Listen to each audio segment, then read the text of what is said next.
সংগ্রামী বন্ধুগণ, আপনারা জানেন তামাশার রায় দিয়েছে, এই রায় আমরা মানি না, আমরা প্রত্যাখ্যান করি। এই খুনিদের রায় ইউনূসের রায় হবে, খুনিদের জঙ্গিদের রায় হবে। জননেত্রী শেখ হাসিনা সসম্মানে দেশে ফিরে আসবেন।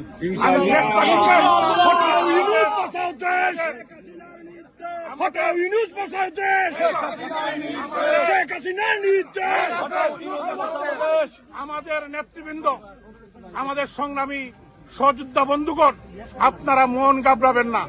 আপনারা জানেন জাতির পিতা বঙ্গবন্ধুকেও পাকিস্তানিরা ফাঁসি দিতে চেয়েছিল, পারেছে? বঙ্গবন্ধুর কন্যা শেখ হাসিনা উনি এখনো সুস্থ আছেন, উনি বেঁচে আছেন। বঙ্গবন্ধুর দুই কন্যা আমাদের মাঝে বেঁচে আছেন। এটাই আমাদের বর্তমান অবলম্বন। এদেশের মানুষ শেখ হাসিনার সাথে আছে। আপনারা আপনাদের আন্দোলন চালিয়ে যান যতক্ষণ পর্যন্ত এই খুনি ইউনূসের বিচার না হবে, পদত্যাগ না হবে, ততক্ষণ পর্যন্ত দেশে বিদেশে আমরা আন্দোলন চালিয়ে যাব। জয় বাংলা, জয়